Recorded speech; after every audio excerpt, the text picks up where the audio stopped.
This episode is sponsored by the One Membership by Template Monster.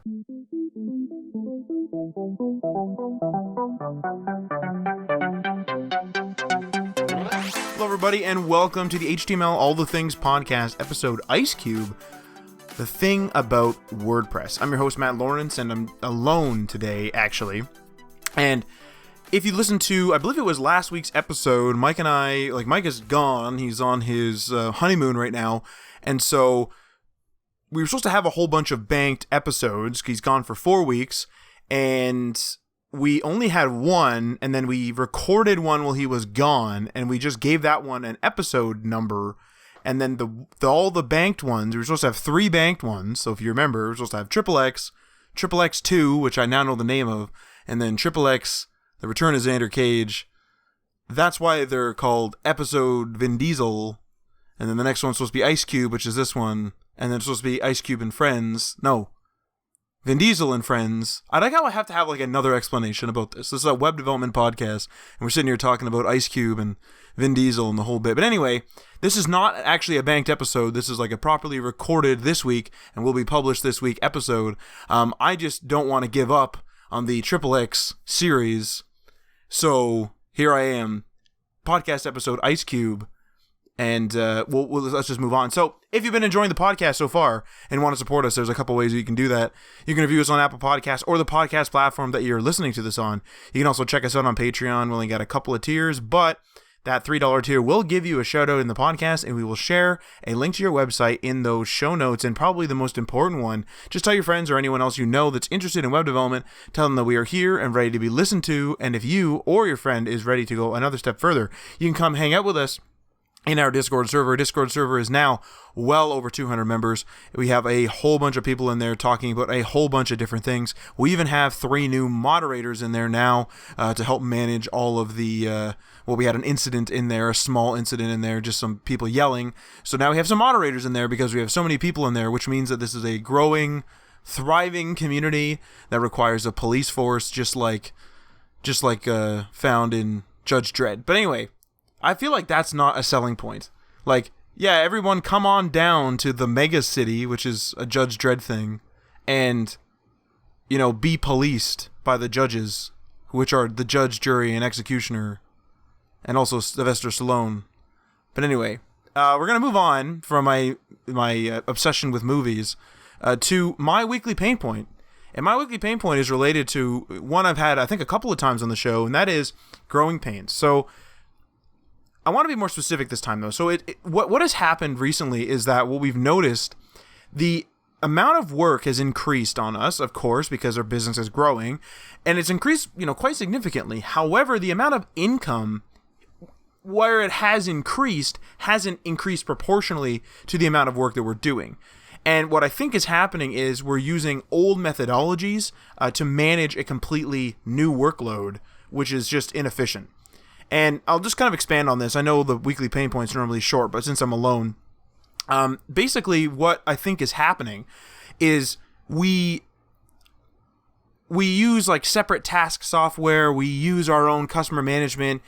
We use the same email server, certainly because we're in the same company, but we do, we manage our emails differently and that type of thing. And I think that sort of old way is kind of hurting us more than we think.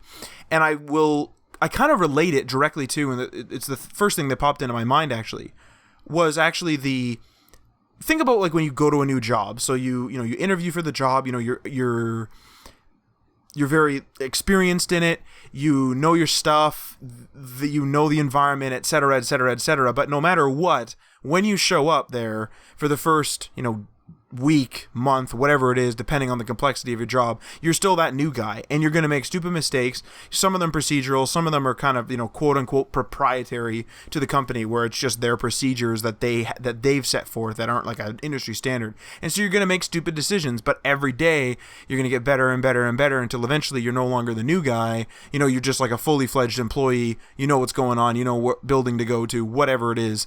So that's sort of, I think we're at that stage where it's not so much that we're not making enough money for the amount of work we're doing. I just think we're doing the work maybe inefficiently. And so as we've talked about in a previous episode, we've done a CRM, we've been looking at getting some CRM and some other automation, set up so that some of our daily, business admin tasks will actually be completed automatically by some sort of app or system. So I know it's long-winded, but there's no web news this week because there's no one to have a conversation with about it because I'm alone. So what this week is about is WordPress. So as the title suggests, the thing about WordPress, I want to really clear the air about WordPress. And I'm going to go through the segments here, and then I'm going to, I'm going to go through the segment titles, and then I'll go through what's in these segments because I think this sort of needs to be said.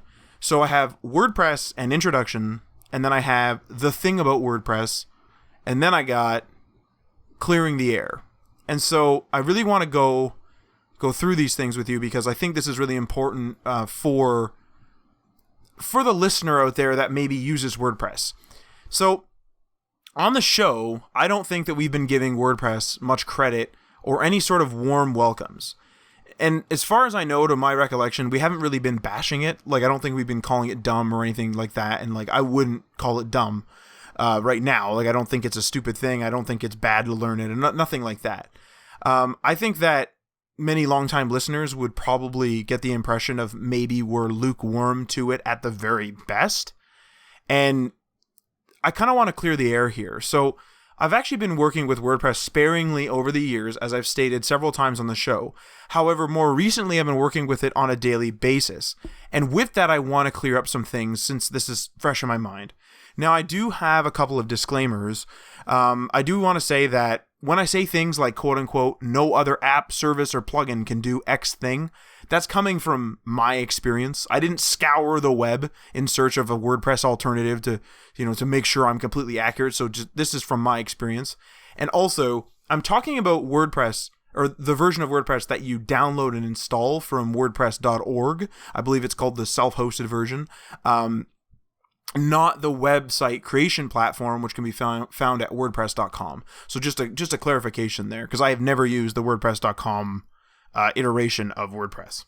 So jump right in here. Segment number 2 here, the thing about WordPress. So I want to do a really brief introduction on what WordPress is for those of you that don't know what it is. So WordPress is a website creation tool that has been around for many years. It powers many of the websites we use, providing easy-to-use blogging tools to online news publications, blogs, and product marketing websites. And as of writing this, the WordPress.org actually claims that it powers 34% of the web.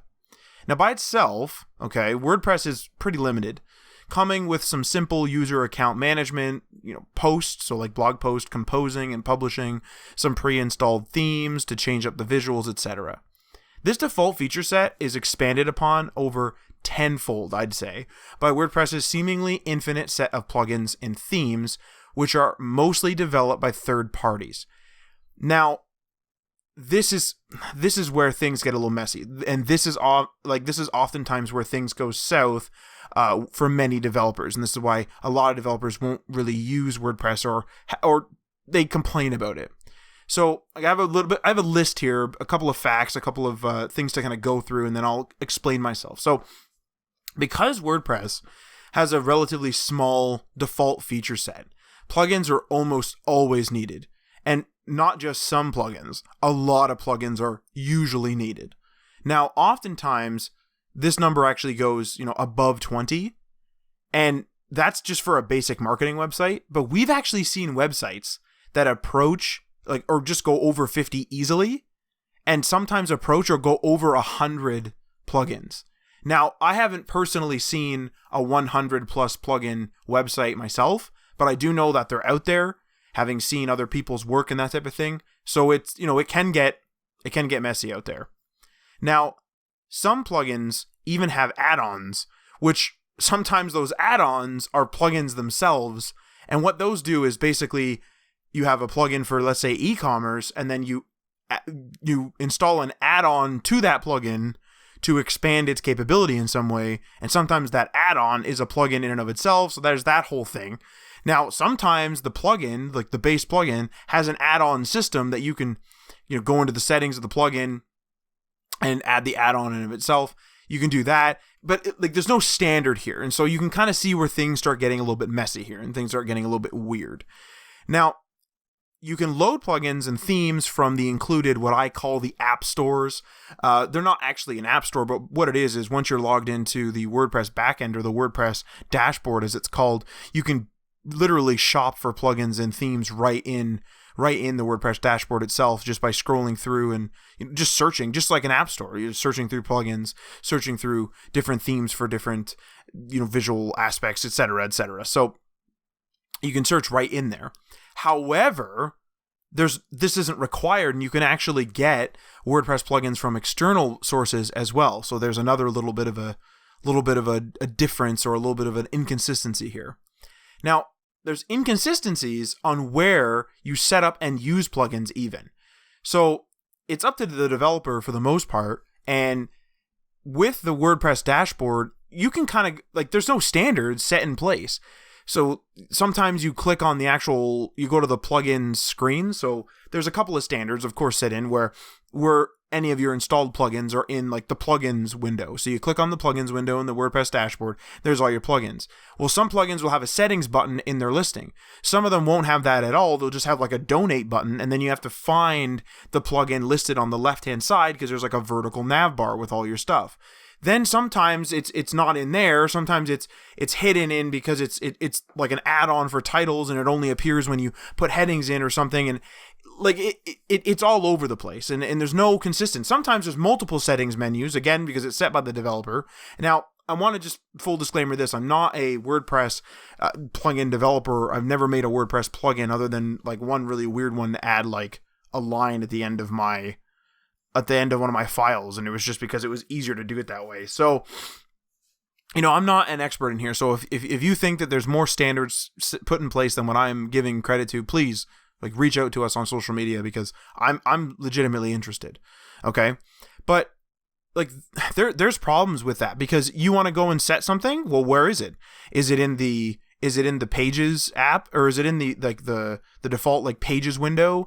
Is there another menu option on that left hand menu for you to click on? Do I have to go to that plugins menu to click settings? And you might think well, there's only a few places to search. Not necessarily, because sometimes you click into something and there's a settings tab. So you click in, let's say, the menu option on the left if it exists. You click there, and there's a settings tag, or a tab. And there might be quite a few tabs. You might miss the setting you're looking for, and then there might be another settings inside of the plugins window, etc., etc. It's a bit of a mess. It's a bit much. It's why can't I just go to settings for this app or for this plugin, right? It's strange. Now, there's another thing that is a blessing and a curse, and I'll get into the blessing part later, and that is page builders. So page builders, these are used by users to create new pages with new layouts and adjust existing ones. Now, these, because they are plugged into everything and normally house the content, house the structure of most, if not all, the pages on a website, these often actually conflict with other plugins, or have weird behavior due to a plugin which causes developers to quote unquote hack in a fix sometimes. So I've heard reports of people where it's just the nav bar just disappears, or something where the page builder appears to be working fine, and you go through any troubleshooting steps, maybe clearing the cache or something, whatever it is, and just for some reason the website just goes completely white. It's just a blank website, and there's no error. It's just dead. And so and sometimes it's just because you installed some sort of plugin that is conflicted with it, maybe even conflicted with it just at that plugin's version, etc., etc. So it's a bit of a mess. So I have a couple of scenarios similar to ones that we've been through over the years that I'm going to go over here, and these are again from my experience. So here's a scenario that I would say no doubt a lot of web developers have faced. So a customer comes to you with an old website that started acting up in a simple way. Something like the navbar links aren't lining up properly. Okay, so you just think, oh, it's a flex issue or something like that, display flex issue. So here's sort of some points about how you would, or at least how I would, try to troubleshoot in WordPress in some of the situations we've been in. So you find out that they're on a WordPress site, right? You didn't know that originally. You find out that this is indeed a WordPress site, but you also find out that it's been primarily maintained by them, which is not really the most tech savvy of users. They're certainly not a developer. They're certainly not a programmer, or really into tech. They just know how to use it, right? To just do it for their job. And so already you're like, I wonder how things are set up in here. Now, where does the problem lie? And immediately, if you have a custom website, you know exactly like where generally to look. Oh, I got to look at the CSS. Like that'd be the first thing I'd look at. Like, oh, we got to take a look. Maybe something's pushing this button down, so it's not lining up, etc., etc. But in WordPress, now we got a whole bunch of questions. Is it in a plugin somewhere? Is there a custom CSS? Is there any custom CSS in the theme editor that's causing the issue?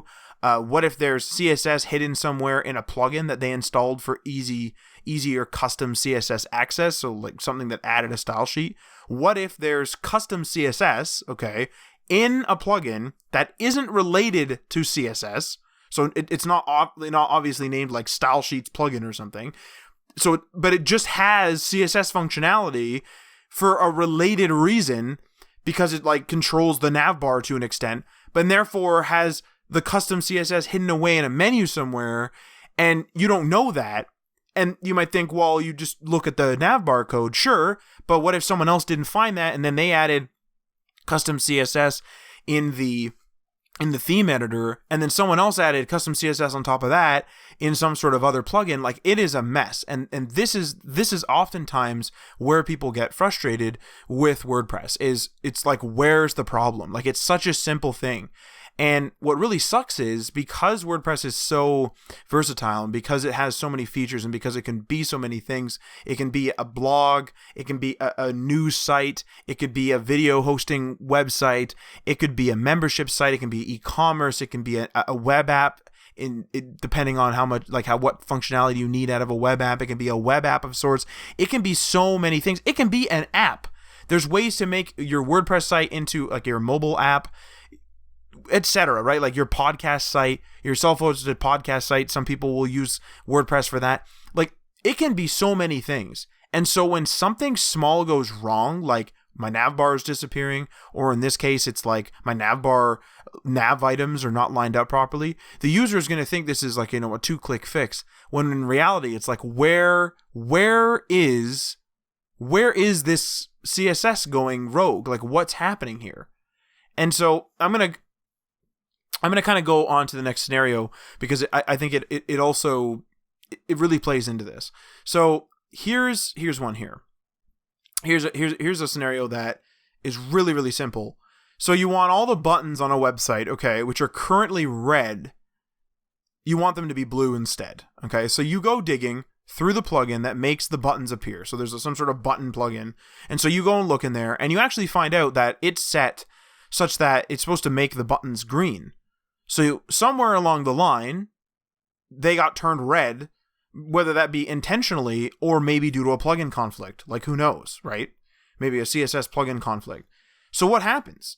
You've got to look around, and a lot of developers, because it's such a simple thing, like, please change this to blue, you're going to get frustrated, and then you're going to add some custom CSS with the important tag on there to make the buttons blue, which works well, and the user is happy. They're not going to realize that you did something that is quote unquote kind of hacky, because a lot of time people don't like the exclamation mark important way of doing things. They prefer to actually, find the root of the problem. Now, right now it's not a problem, right? It's like, wow, this is blue now, who cares, move on with their lives. But what happens when the next guy comes around and needs to change the plugin, or change the buttons to purple? So now he goes and he does the same thing you did. He goes to the button plugin, he sees that it's setting it to green, and let's say he just doesn't find your custom CSS. So what does he do? He installs another CSS plugin that specifically loads the style sheet last, so that his custom CSS takes priority, and then he puts the important tag on there, and then boom, like he's in. And so you see how this can spiral out of control, especially with websites that are so big. Like there's oftentimes layers upon layers of functionality that isn't implemented properly in these websites, especially if the website has been maintained by a user who's tech savvy enough to use WordPress but doesn't really understand what they're doing. And oftentimes there's plugin conflicts and other weird properties that can't be found because there's no standard settings menu. Like it is a bit of a mess, honestly. And there's oftentimes several plugins installed on people's websites that aren't even in use. We've recently come up with one where we disabled something like 10, I'm going to estimate 10 plugins. We just disabled them. They weren't even in use. They weren't being used. Maybe they would have been in use in the future. Maybe it was planned. I don't know. But it's just like, why? Like it's some sort of old page builder or something that they're not using anymore, or some sort of old CSS thing to fix buttons, like in this scenario. But now those buttons aren't even a thing on the site, so like it's not really being used, but it's still active and it's just sitting there. Like why? Like what's going on here? So with these scenarios, sort of laid out and sort of fresh in your mind here, I'll kind of leave you with a final note on sort of the complaining, if you will, or a final complaint, if you will. This is a really common situation that we run into. Okay, this is like a third scenario, to be clear, is what I'm trying to get at here. People will install 2 of the same type of plugin.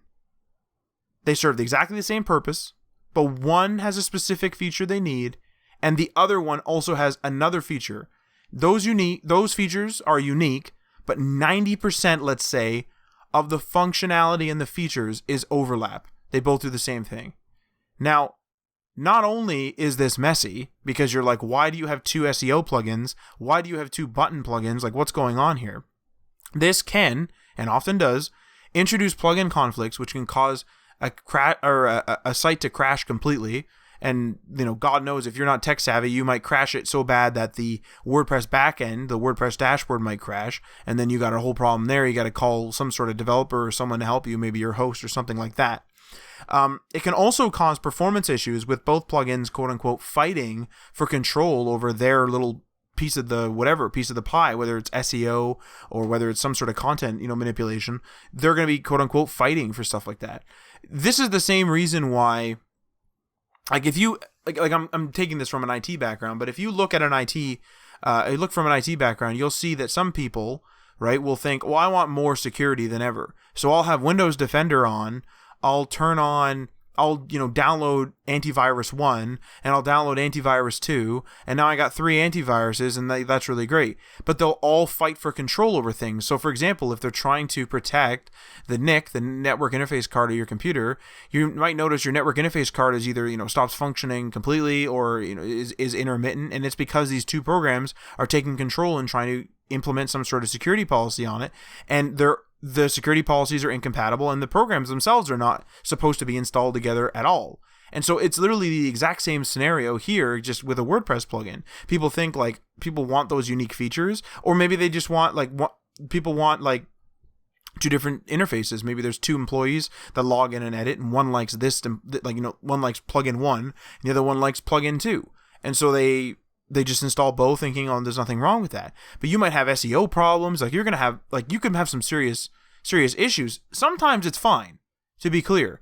Like, we're talking about the sea of WordPress plugins and sea of WordPress themes. Like, we have so many tools at our disposal in WordPress, which is one of the things that I want to mention, in the clearing the air section.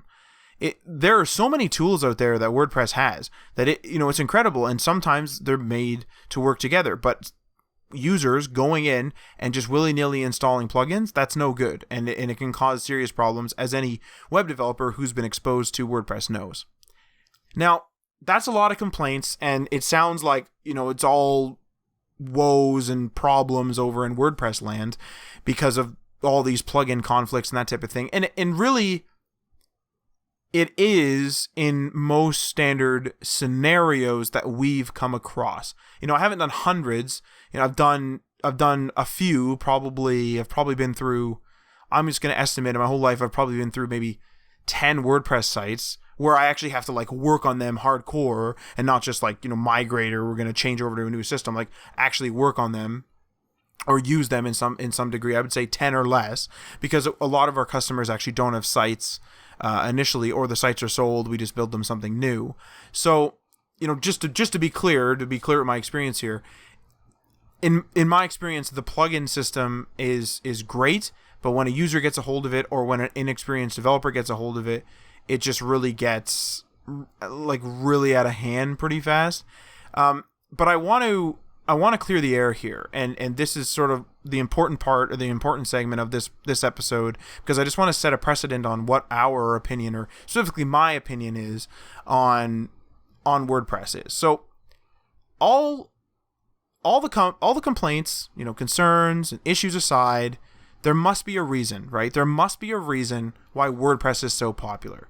Now, many of you might think it's just because it's older. WordPress is pretty old, right? To power so much of the web and to be around for so long and have people with so many years of experience, it's pretty old. You might think, well, it's just grandfathered in. Now, some of that might be true, in some instances, or maybe even a lot of instances, but enough time has passed for WordPress to just completely fall off the map. And it hasn't, right? We got new plugins coming out every day. We got new themes coming out. We got people learning WordPress every day. It's not going away anytime soon.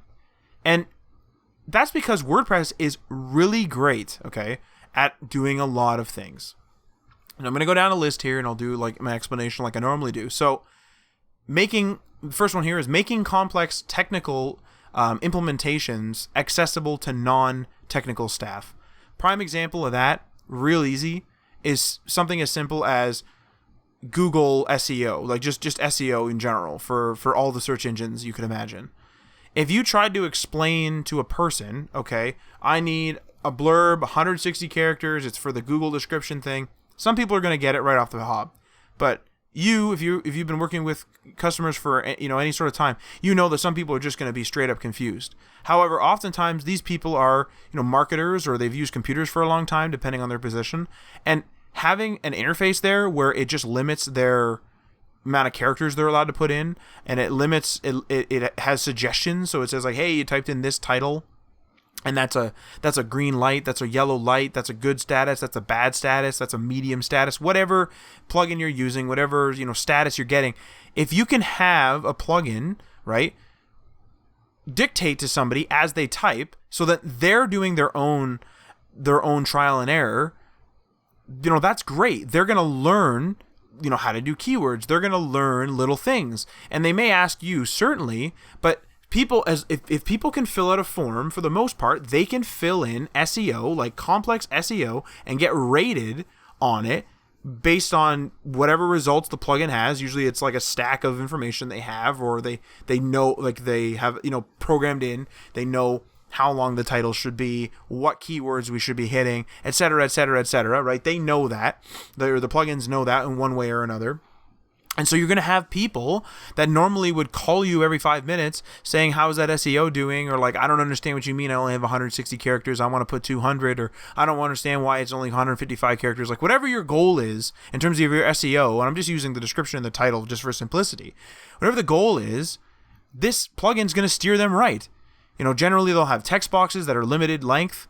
They'll have, like I said, the statuses.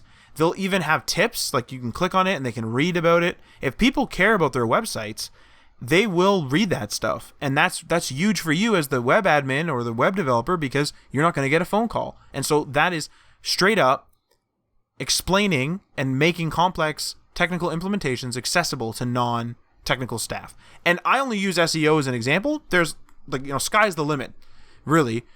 Schedulers, RSS feeds, a whole bunch of stuff is made way simpler because it's just filling in a form on WordPress.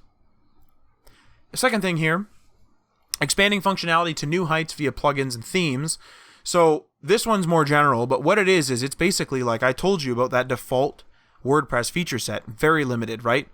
But it's like a blank slate, and now WordPress can be made into almost whatever you want. Marketing websites, blogs, membership sites, online stores, intranet websites, because you can download it and install it.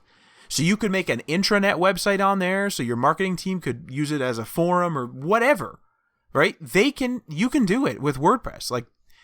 There's a lot that you can do on there. There's websites out there that you might think, Like, oh, like, I would say that like maybe 10 years ago, like this is well before Mike and I started doing anything like this. Like, I would say that the general consensus for me, because I was a tech guy but not really like a web guy, I always thought that WordPress was just sort of like a blogging platform, and I always thought it was kind of hacky I always thought like you were kind of hacking in additional functionality. Like, I always thought that people were making marketing websites, but it was sort of hacking in the marketing website sort of functionality. Like, having multiple static pages was sort of like weird. Like, it was just like, it was an outsider's perspective on WordPress back then, but now WordPress is like, it, yes, like, use it for marketing websites, like, use it for intranet websites, online stores, like, whatever, like, go ahead. And maybe that was the case back then too. But from an outsider's perspective to an insider's perspective now, I would say WordPress is advertising itself way better now that I'm also paying attention to it. So a little bit biased there. That's why I'm a little bit of a disclaimer. But I would say that WordPress is now advertising itself sort of almost as like a website creator. It's almost like a Webflow, just different, right? It's just not, that's what it is. It's basically Webflow, but different is basically what it is. And it has a lot of expandability, et cetera, et cetera. So that's huge. Your business can grow on WordPress. You can start at your marketing side of things. Then you can add a blog if you want to start talking to people. Maybe people start liking your stuff, so you start a membership, or you start an online store. The online store, blows up and people want a subscription, like they want it to be cheaper. So you say, okay, let's get, consistent revenue running here. So let's offer a discount for people who sign up for our membership. So then now you have a membership site. And then let's say you want to, now that you have all the experience with WordPress, you want to spin up another WordPress internally because your company's big now, and you want to maintain like a local internal only blog where people can like talk to you, you can communicate with the company through blog posts and they can comment back, and et cetera, et cetera, et cetera. Like, there's a lot that WordPress can do, and that's like an attestament to how functional it can be. So, third thing on the ticket, allowing easy updates via the WordPress dashboard, making website maintenance to site admins convenient for both developers and non-developers. So, one of the things that another thing that people in my experience complain about with WordPress is the plethora of security problems, but that's more so because it's a target, because it's so big and people want to like break in and do nefarious things. So that's one big thing. Another thing that with that aside, it's not WordPress's fault that people are trying to like break in and that type of thing, but having updates for functionality or plugging those security holes is super easy on WordPress. You can update WordPress itself, all right in the dashboard. You can update plugins to your heart's content. You can update your theme, etc. Like, yes, you should have some testing done on some sort of test server if you're really worried about your site, especially if it's in production and you want to ensure that it works, because like jumping a whole bunch of WordPress versions, God knows about compatibility because of all the plugins, right? There's like a bit of a red flag, but like doing those updates is super easy. You're not downloading files like of a downloading files of some sort of plugin and then replacing them in your via FTP. You're not and of course I'm talking in generalities, because sometimes you can get plugins from third-party like external websites, but you're not downloading like Owl Carousel. Like, if you just used Owl Carousel on one of your websites, and you're not downloading the new version of Owl Carousel and then like just plopping the new files in, you're not doing that. Like, this is a nice interface. Users can use this if they want, and if you want them to be able to do it, they can log in and update their website, and that's for security holes. Like, if you know of a major issue like a a big security problem or something like that, and you run an online store and you're really scared, because people make a living on WordPress. Like, you can be like, oh damn, like, what do I do? You log in and you update WordPress. It's really not that hard. Again, you got to check for stuff. I know the semantics. People are going to say, well, I have to have a test server and all this. Like, technically you don't have to, you should. But the fact of the matter is, it's easy to update, and it's a nice interface whether you're experienced in tech or not. It's a super nice interface, and it's super easy to update things. Another thing on the ticket is spinning up complex new features is often just a plugin away, not months of development away. So I know that a lot of folks out there now are starting to, I would say newfangled developers, if you will, are starting to use, newer technologies and that type of thing. And yes, there are plugins for those other things, and sometimes they're on GitHub and stuff like that. But there's no like sort of official quote unquote app store, right? Sort of like what's on WordPress. There's nothing like that usually, depending on what you're using. Again, this is from my experience. But like spinning up complex things on WordPress is often not that hard. Like we're talking about hours, not days, not weeks, not months. And I mean like days in terms of in hours. Like we're not talking about 100 hours, 72 hours or something of development time. We're talking 4, 5, 6, maybe 10 hours to like spin up a big feature on a WordPress site. And yeah, you might have problems with plugin conflicts and that type of thing, but let's just bar the problems for a minute. Like that is impressive. Like I don't care what anyone says. Like that's an impressive feat. Having the ability to just so quickly spin something up. Like if you had an idea like today, so like let's just say you had a blog right now. You just have a real standard WordPress blog. You have minimal plugins and you just have like a theme you like, or maybe you're just even using the default theme. And you just sit there and you just, you plug away on your blog, and your blog starts to go, like it starts to go crazy, and you start getting a bunch of user feedback, and you want to add like a comment system to WordPress. You can do that with just a plugin. You can go shopping. You go shopping on an app store, essentially. You look through it, whatever. Maybe you consult your developer, have them test it, what have you. But you go shopping, you do it, and if you're a guy who doesn't care if your site goes down for a little bit or you have a backup of it, whatever, you install that plugin that you like. Maybe you want to use Discuss or something else, and you just do it. There's no custom install. There's no weird anything like that. There's nothing. It's just, it's literally shopping for an app. It's like installing an app on your phone, except you're installing an app on your website. It's that easy. And there's really complex ones like WooCommerce for e-commerce. There's WooCommerce add-ons for a whole bunch of different methods of payment, like different methods of payment, whatever. There's full sliders out there that are, super easy. Sliders are super common on websites. You could do that. You can do share bars and stuff like that. If you want to have people share the page, you can have pop-ups. You can have whatever you want. Almost all of it's going to be right there. You can go shopping for it. You're not even Googling it. You're doing it in your WordPress dashboard. You log in, you go to the plugins, and you literally go shopping for a plugin. You can go and check the reviews. There's people reviewing stuff. There's free ones. There's paid ones. There's free with paid additionals. There's whatever. That right there is impressive. And even like the most seasoned of newfangled, I'm calling them, developers that want to use the latest tech, and they want to use custom CMSs and headless CMSs and everything else. All of those solutions have pros, but they also have cons. And one of them generally is that they don't have such a big plugin library, number one. And number two, like, you can look up a lot of different things on WordPress. Like, you could probably find something about, like, if you wanted the plugin for, like, I don't know, selling cables or something. There might be something out there for that. Like, that's pretty niche, right? But, like, you know what I'm trying to say? Like, there's a lot of stuff out there. It's just like Google Play. Go have at it. Go shopping. Consult your developer once you're done shopping, or, try it yourself if you're feeling ambitious. However, I'm going to say this. If you have plugin problems, it could break your WordPress real bad. So always make a backup and, probably have a test thing set up.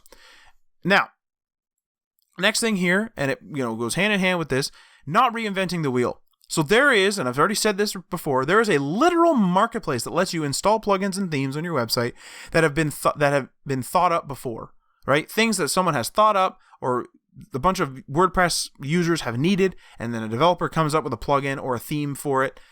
Bang, right there. There's no reinventing the wheel. There's no custom development of something that already exists. It's right there. It's quick, it's fast, it's generally easy depending on what you're installing, and that's it. Right? You're good to go. Install that form plugin, you're good to go. Install that share button plugin, you're good to go. Install, configure, tweak, that's it. Good. That's it. Next thing here, because I don't want to keep dwelling on the massive amount of plugins out there, use it. So use WordPress how you want. There are so many developers out there that use WordPress cleanly. Like I was talking about how messy WordPress can get with all the plugins. There's people out there that will use minimal plugins.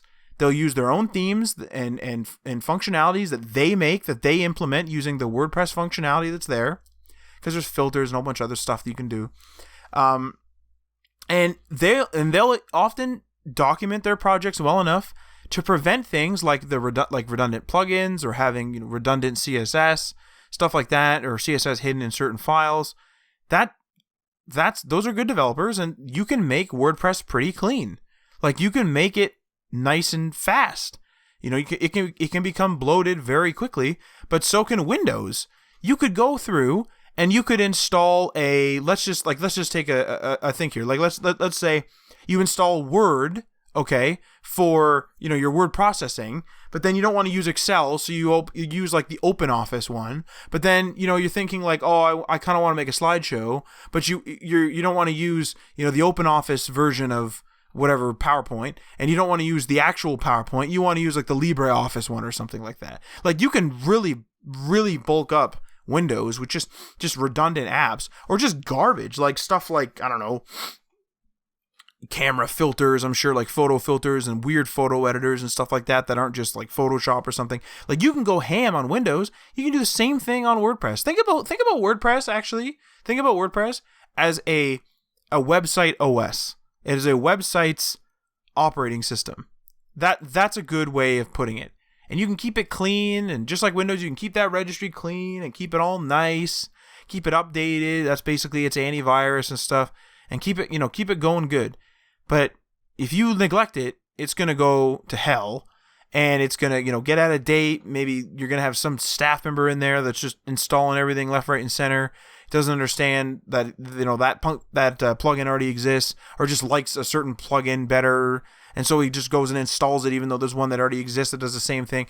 You can let it go to crap, or you can keep it maintained. And there are a lot of developers that do that. So use it how you want. You want to go ham? Go ham. If you want it like super clean, you can do that on WordPress. WordPress doesn't always have to be bloated, like you often hear from people. Now, another one here is that WordPress actually indirectly, employs a lot of people. And that's not WordPress themselves hiring these people, although there are people that work obviously for WordPress. There's a lot of people that just are on individual and independent teams. So there's development teams that sell and create plugins and themes, right?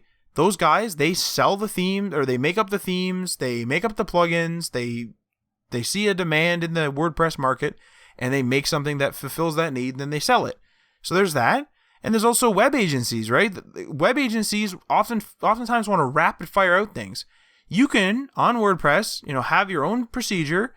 You can rapid fire out websites. You can have a boilerplate. So you're like, okay, all right, everybody, you're talking to your team. All right, everybody, we're going to have these 15 plugins installed.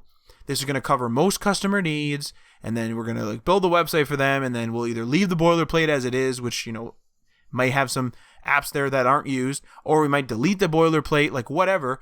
Or you can just have a bunch of people in your team that just are super experienced with WordPress, and they know how to do everything super clean, and maybe they like to make custom interfaces, but they like to have like the CMS aspect of WordPress there to save time, that type of thing. Like that's totally fine too. Like there's so many ways to use WordPress here, and it employs indirectly so many people.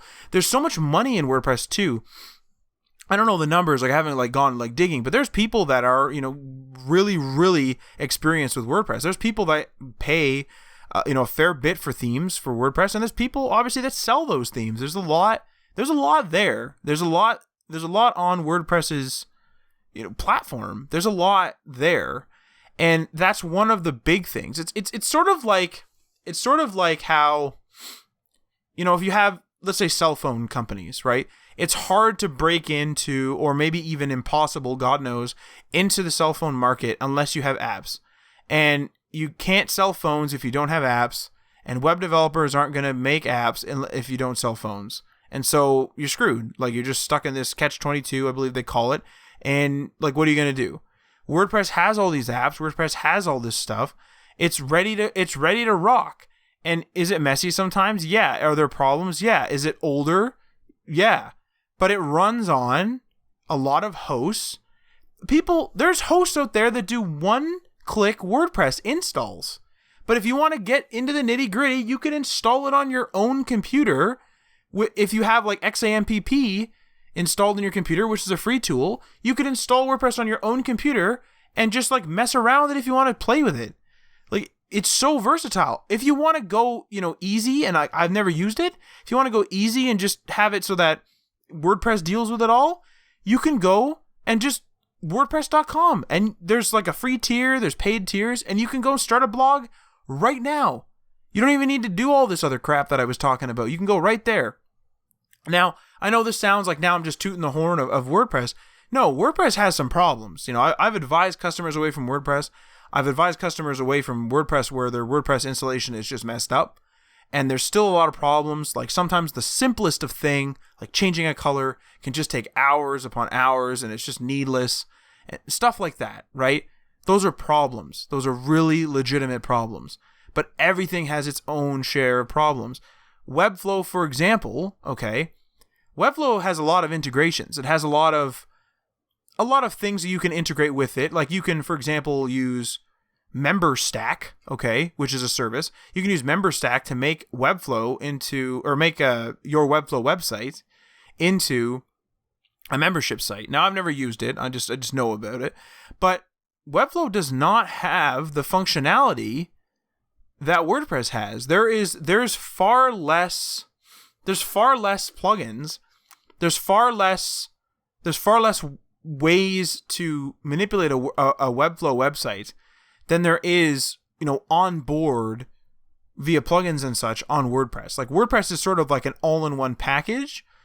Webflow, if you need anything outside of the quote-unquote Webflow ecosystem, you kind of have to go and like integrate with something else. The argument could be that yes, the plugins on WordPress are third party. However, they're developed for it, so it's like sort of like a native app to a phone kind of thing. So that's my 2 cents about WordPress.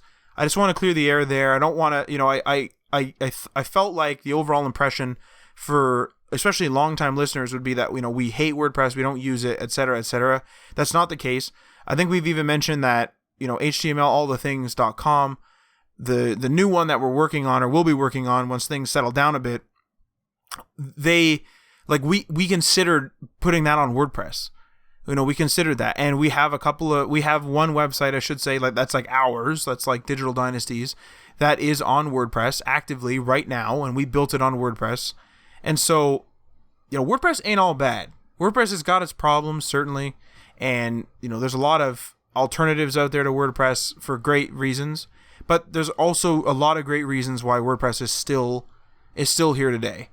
And I feel like I said WordPress about 2 million times in this podcast, so I'm going to stop saying that and kind of scooch it on over to our sponsor for the episode. So this episode is sponsored by the one membership by Template Monster. One membership, your ultimate web development kit. This includes WordPress and, there it is again, of course, WordPress and CMS themes, e-commerce themes, powerful plugins, presentation templates, diverse graphics, unlimited installations, 24/7 technical support, and 1 year of free hosting. Use our link, tinyurl.com/HTMLallthethings, and we have a unique promo code that will get you 10% off. That's HTMLallthethings10. Please check out the show notes on HTMLallthethings.com to see and click on the link and see the promo code written out so you can copy and paste it. Please note that we do receive a monetary kickback for any purchases made using our link and promo code. Now, I don't know if anyone else caught that there, but I tried to do like a Linus Tech Tips like transition, or like, is that called a transition? Segue? Same thing, whatever. But anyway, final notes before I run the actual conclusion.